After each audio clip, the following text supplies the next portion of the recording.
Okay, we're going live. We are live. We should be live in 5, 4, 3, 2, 1. We should be going live now on Facebook Live. That's right. 3, 2, 1, go. Okay. Happy Friday, everybody. It's Mavis Davis here. And I'm here in my flowery glad rags because we've got a special guest joining us today live in the live Facebook PIPTV studio. We've got a special guest, Andrea Koo, all the way from Liverpool, is joining me live in the studio via this special stream here. Now, I'm a bit of a fangirl of Andrea Koo, who works and runs an organisation called B for Biodiversity. And she's going to tell us a little bit about this wonderful organisation that she runs from the Pool of Liverpool. Wonderful city, that. Beautiful beaches, beautiful people, almost as beautiful as us, what are based in Stoke-on-Trent, and almost as beautiful as us, what are from London, East London, South East London. All right, so without further ado, me, Mavis Davis, I'm going to bring into the studio right now, through the power of technology, and hopefully this is going to work, the lovely Andrea Koo. Hi. Hello. How are you, my love? I'm good. Thank you. Very good. I feel a bit underdressed. I'm just, you know.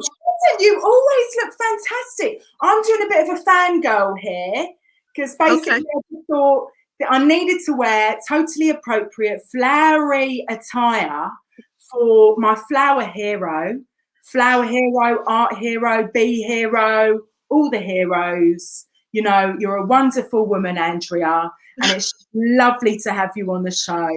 Now, part of why we've got you on the show here, I'm talking, it's because suddenly I'm interviewing someone, sort of, informal checks. It's a Friday. I've got my stat. Mm-hmm. You've got your drink too. Cheers, my love. Disappointingly, I've not got any snacks tonight, so I will go down the corner shop later, like this, to get those what's-its. But we can think about that later. So welcome everyone that's joining us. Andrea Koo, who are you? Can you tell us a little bit about yourself, please, my love? Yes. Well, I'm on the spot now. Yeah, my name's Andrea Koo. I'm in Liverpool, from Liverpool as well. And I don't know, I'm lots of different things really, artist and a beekeeper, gardener, but all of those things mixed together to become kind of one thing really. But my kind of outlook really is making the environment better, local environment, so ground up, working with communities. Hey, what's major that? I mean, that's a major project, that, isn't it? It's the ultimate project. It's global. Yeah. So it's working with, if everybody did something a little bit locally in their garden or green space, and they all connected together, then, you know, it's make a better environment for us and for nature. So I like to zoom in on little things like, say, the soil, for example, what is in the soil, and zooming right back out to looking at a timeline, a time frame of how something can look in, you know, next week, next month, next year, so on. That is beautiful. So it's about reaching for the soil, putting your fingers, even if they've got fake nails on them, you know, you can put gloves on if you want, but actually really getting your fingers in the soil there. And this is what I did today. I was describing just earlier, Andrea and I were texting on my text machine. And and I said, you know, I've been on here online all day long, desperate to see you, Andrea. I've not been outside. It's been a beautiful day. All I could do was get out in my yard and put my fingers in the soil. What was it that took you, babes, to this kind of way of working with the soil, with bumblebees and other bees? I don't know. I've always liked working outdoors and doing stuff outdoors. And I don't know. I think that was just one of the opportunity came up. I was volunteering on a community project, and then someone had said, why don't you have a go at beekeeping? This is 10 years ago. And I was like, that's bizarre. So, bizarre thing to say, but okay, I'll give it a go. And, but yeah, 10 years ago, and I've stuck with it since then. I've got 35 beehives, and I just love, I'll cap it at 40 this year because it In your keeps going up. garden? No, all over. I've got them at Formby Library, Bootle Library, Botanic Gardens, People's Gardens, my garden, churchyards, graveyards, care homes as well. Over on roofs or on the ground, or where do they stand? Yeah, I've got 3 on a roof at the moment in sort of North Liverpool city centre.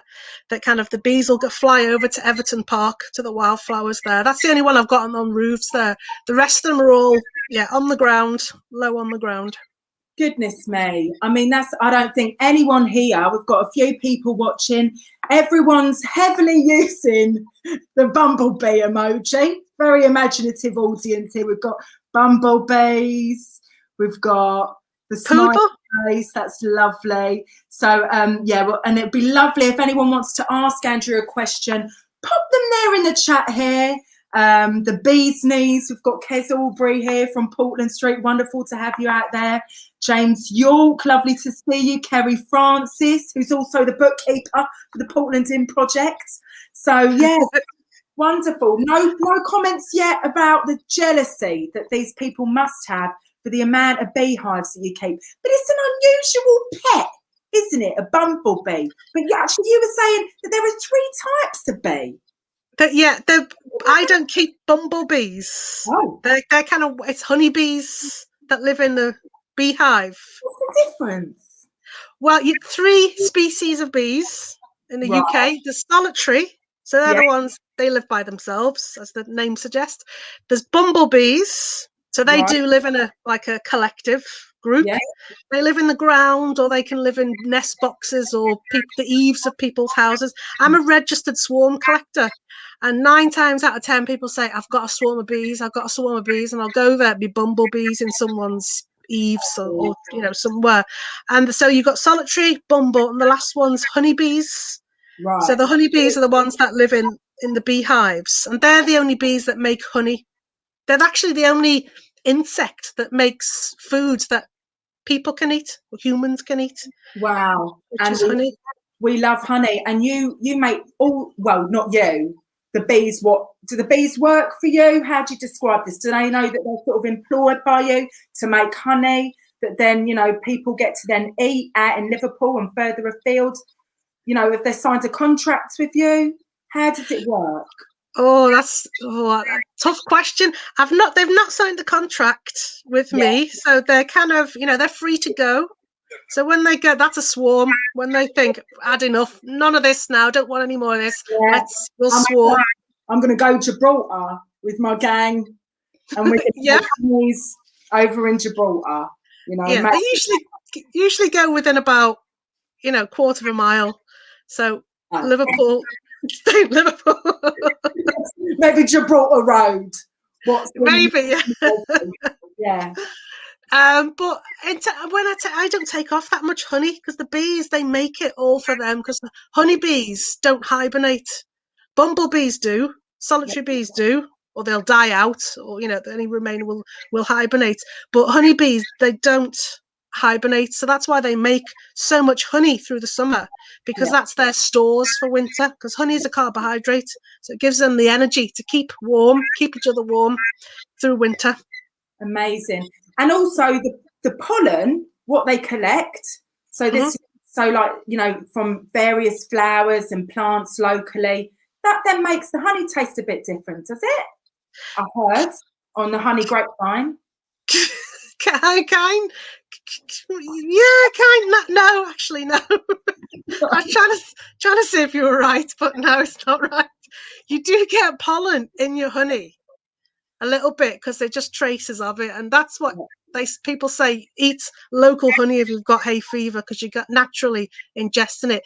But the with honey, you get, if you say one beehive in Stoke, on the the Portland green space, if honey was made there in spring, it would be totally different to summer. because the flowers are different. All the bees that they're bringing in the nectar, they turn nectar into honey, is different. So spring and summer honey is very different. It's usually lighter in spring, darker in summer. Wow. I mean, it's just the world of the bee is so complex. There's all this sort of story. There's all this working going on, right? And I love that. So that just inside the beehive, what is like an architectural space that's like a miniature canary wharf, isn't it? But the people, the bees what work in the beehive probably work harder than the people what work at Canary Wharf, maybe. Yeah. But today, right, Andrea, I was thinking about that when I looked out my window, and it was really early in the morning, and there were loads of people. They were all dressed in their sort of council glad rags, and they were laying tarmac, right?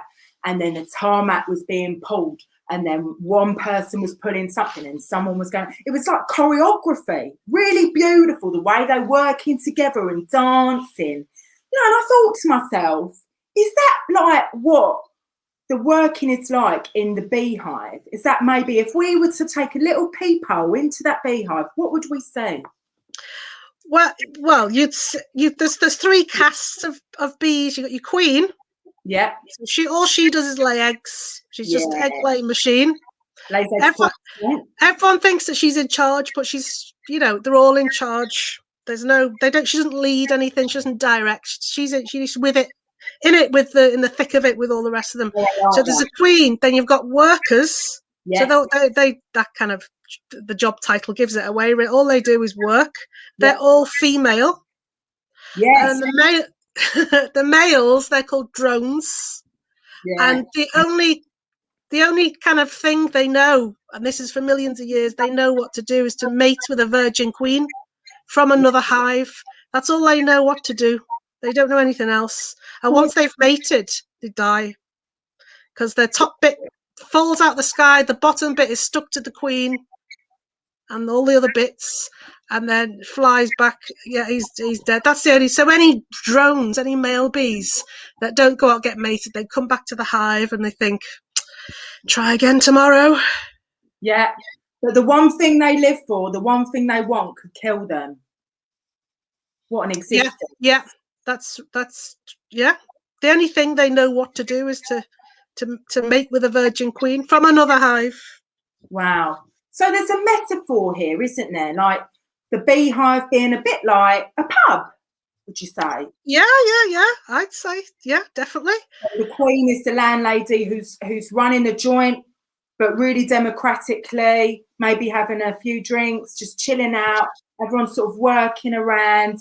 She's lying on the bar, maybe. But the point is that she's not directing people and telling them what to do. It's a democratic space where there's a kind of equality, would you say? Yeah, definitely. Yeah, because they all work together. So something is wrong in the hive. They're not, what's the word? Altruistic. They are very altruistic. They're selfless. So they're doing it for everyone in that kind of community in the beehive. So the people say, well, why do the males only go and mate? That's not going to be any use to the rest of them. So why do you think that's a useful thing? I'm interviewing you now. Why do I think it's a useful thing? So that we can have more bees, no? So yeah, just evolution, isn't it? So more bees. Yeah. It's basically so that the male bee only has the DNA of the queen, of his mother. He doesn't have DNA from his father. So he has a mother but no father, but he's got a grandfather. But worker bees, they have DNA from both mother and father. So that's why the drone passes on the DNA of his queen and his family to ensure his bloodline doesn't die out. It's like, the royal family, the crown things, not the program. They make sure there's an heir and a spare, don't they? So there's always, baby. The crown will never die out. So it's kind of like queen, our queen, is basing her family on that of a bee. It's what we're saying. So royalty. I wouldn't be surprised. Yeah. So the monarchy went, hang on a second, the bees here, they're thinking cleverly, and we need to also think like that. Because I was thinking more like, this sounds like an episode of EastEnders or something, all the drama, you know, whose parents that, blah, blah, blah, the man's not really doing much, and he's just doing that. But actually, you know, it's a more complex than that. It's like the royal family. Yeah, and yeah. But the Yeah. Queen, our Queen, she's Yeah. only had one husband, hasn't she? Yeah, she's one. But a Queen Bee, Karen. a Queen Bee will go out and mate with up to 20 drones. So with her offspring, this is for genetic diversity, so that it's kind of, she gets the best bit out of 20 drones families. So one drone might be from a family that says, oh, they're big and strong, they're, you know, healthy. Another one might be they're good foragers. Another one might be they're good at keeping the hive clean. Another one might be they're good in the cold weather, stuff like that. Yeah, So that's it. Tasking them with different things, yeah. her husbands or her partners. I like that kind of queen. That's But then another lovely thing is, I really like this, is when, so you get, I always say it's like the workers will be saying like a sister from another mister, because they could be, but when they're not, when they're from the same father, because of the DNA, they're called super sisters. cool. So Like you they and me, Andrea. yeah. So that's the kind of, yeah, and when they're super sisters, I mean, they all look after each other really, you know, well, and, you know, great. But when they're super sisters, they get an extra tiny bit more attention to them. I just think we've got a lot to learn from bees. I'm loving what I'm learning here. This is the way I want to live. This is how communities could potentially thrive, Yeah. you know, and create honey, what's really yummy. Yeah. Now, of some of the questions I've got here, we've gone through quite a lot actually, but let's move over to the gardening that you do, because you are a master of being a jack of all trades, Andrea Co. There are many things up your sleeves, strings to your bows, wings to your bee body. So ask you is, very basic question, but I think this says a lot about a person. What's your favourite flower and why? Oh, I like nasturtiums, which are they kind of, they just last a long time, and the seeds that they drop, so many seeds, and those seeds are very likely to go on and produce other, you know, more nasturtiums in the future. And they're good for bees. You can eat the flower, you can eat the leaves. They're just multi kind of purpose. They're good planted next to other plants to help reduce pests. So Yeah, pests that don't like, you know, nasturtiums won't go near your whatever prize tomatoes or whatever nearby. So they're just useful all round as yeah, well. that's beautiful. Do you know what I'd be? I mean, what would you say I'd be? Of what? Flower. Knowing me inside and out, like you do. Like what? Who? Like ignoring what I look like right now, because the flower that I might be might not look like this. Maybe you're nasturtium. Oh, thank you. I would I say, think. yeah, I think because I quite like thistles, because they're like, you know, bold and spiky, but really beautiful. And you And sort bees love them. there we go. And they're deep rooted, aren't they? Yeah, you can't get rid of it. Get their roots in there. That's beautiful. I'm just going to look over here and see if anyone's got any questions. So Dan Britnell was asked, how big can they get? What is the biggest one you have seen? I'm assuming you're talking about bees. Excuse me? I thought you meant nasturtiums. Making a search. What was the question again? How big can the bee get? Well, the queen bee. About, I've got red now. If I say honeybees, as your queen bee may be up to 3 centimeters, and then your worker may be 2, and your drone 2.5, 3. So quite small, actually, smaller than I thought. Yeah. This was in relation to bees because it was a little while back. And then Nana Stone has asked, the wonderful Nana of the Portland neighbourhood has asked, and also famous for Nana's Kitchen. So she said, so the queen bee is just a figurehead then? Question mark. What would you say? I think when it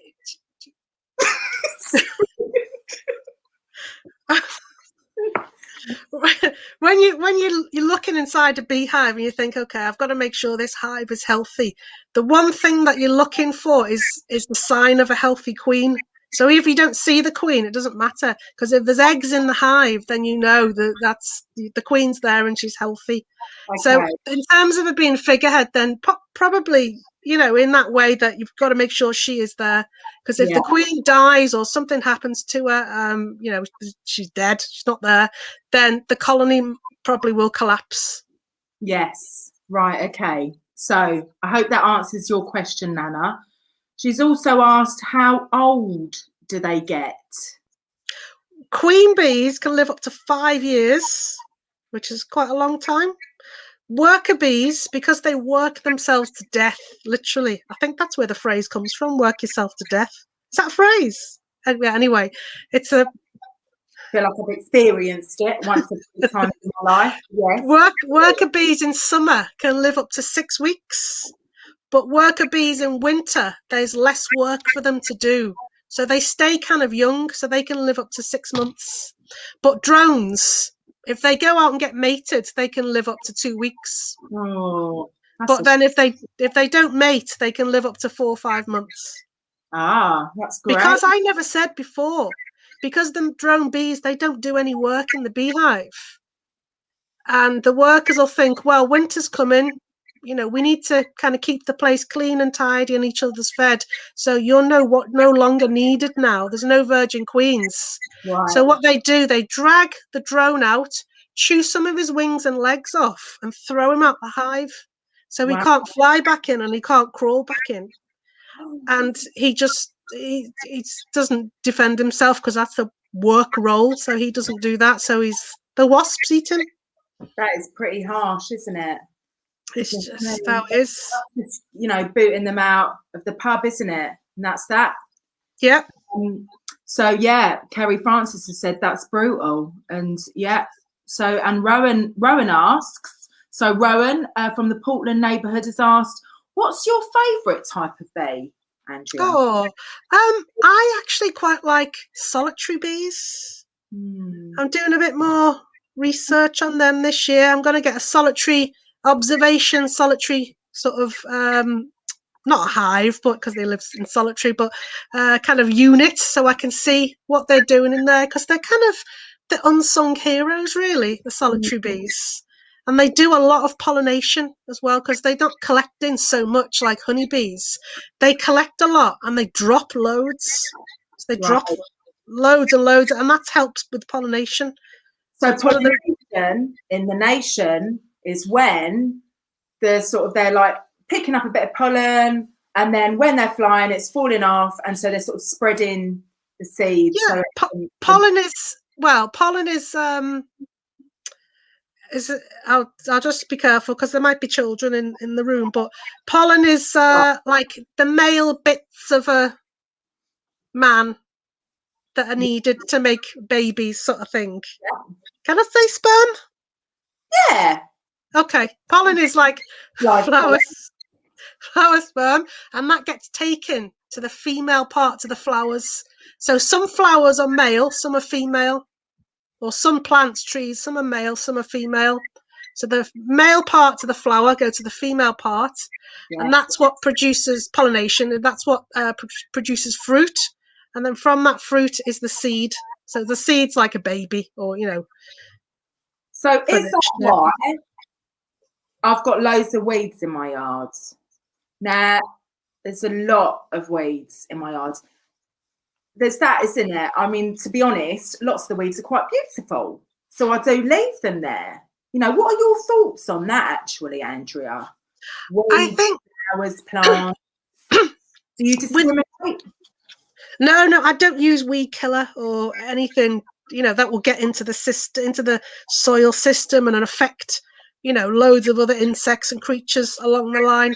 I with weeds, I always think that, I don't know, it's like a bit of a mean word to use for a plant that you don't like or you don't want. Yeah, So if you don't like it, just pull it up and get rid of it. yeah, Or just learn about it and learn to live with it, because there's a lot of uses with weeds. You usually find that, I call them wildflowers really, but with weeds, wildflowers, pollinators like bees, they love weeds or yeah. wildflowers. They do. They're really, really useful.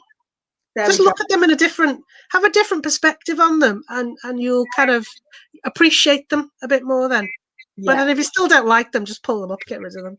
So actually, my yard is looking very luscious at the moment. Then, Yeah, if you're going to go with that, yeah, fantastic. My wild flower-ridden yard, that's it. luscious, and I've Perfect. deliberately left them there. But do you know what? I did start to. What's it called when you plant a seed and it grows? It grows a little bit, and you sort of then you start to plant them. What are they called again? The little bits that sort of grow up, and you kind of, what's that called again? Oh, it's got a lovely word for it. Why has my mind gone blank? Maybe it's because I've been online. Propagation. Yes, Oh thank right, you. okay, yeah.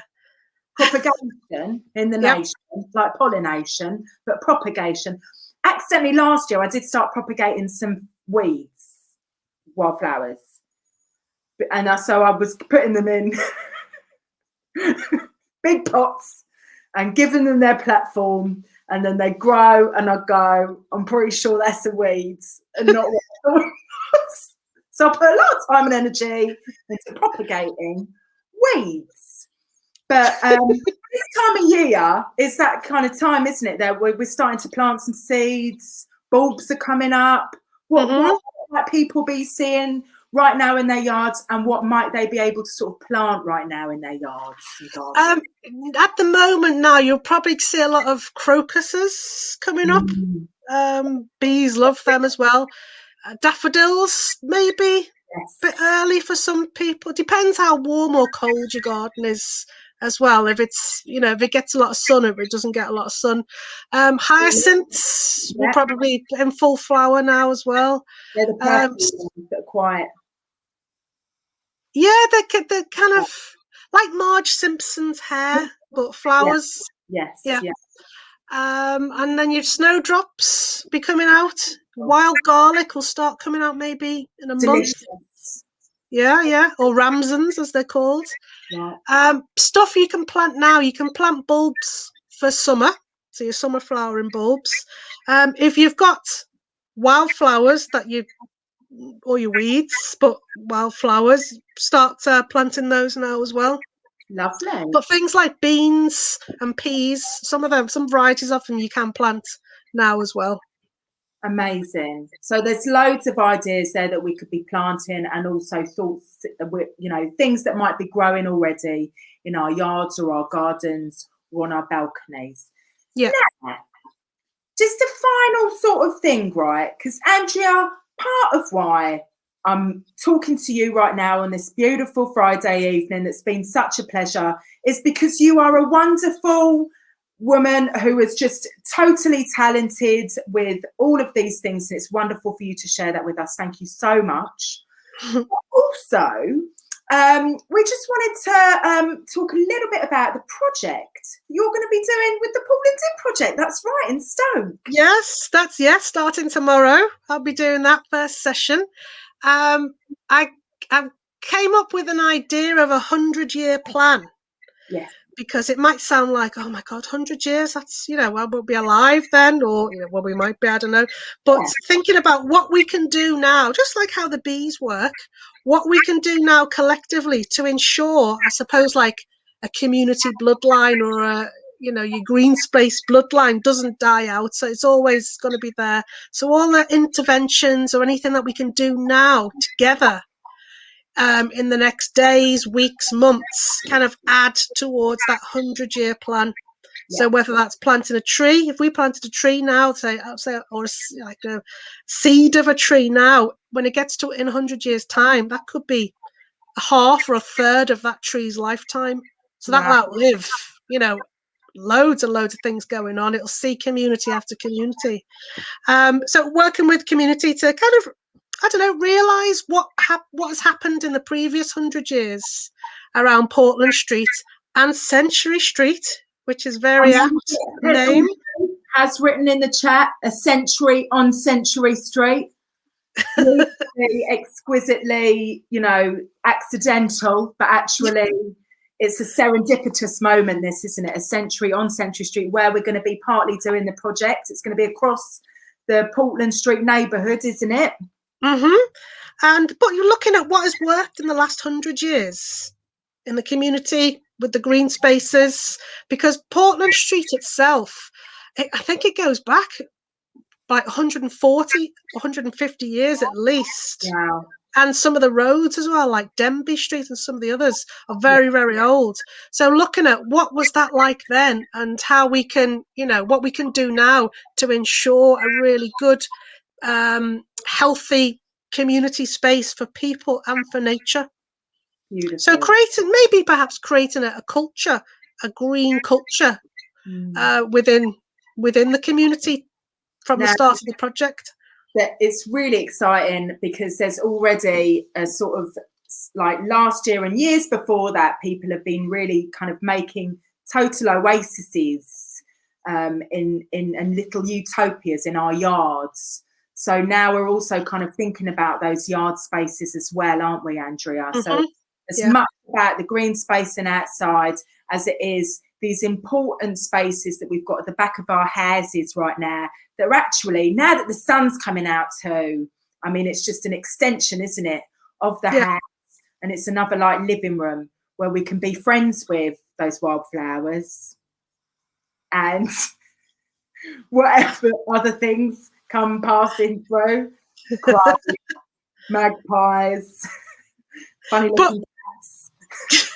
But if you think about magpies, when people say, oh, I don't attract any nice birds into my garden, magpies, they're like predators. They're looking for those smaller birds, like, robins and blue tits and whatever. So they know that they come there. So even though you don't see them, the magpie has seen them. So they're a good indicator to say, well, that's good because they are here. So that means, But what I was going to say about the yards is, if all the yards had something in them, something good. So just say one person said, I like trees, I'm going to plant trees in mine.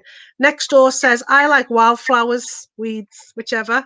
Next person says, I want a pond. Next person says, I'm going to grow food.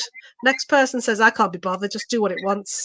All of that's like a healthy buffet table for insects and birds to think, oh, there's something there, there's something there, there's something there.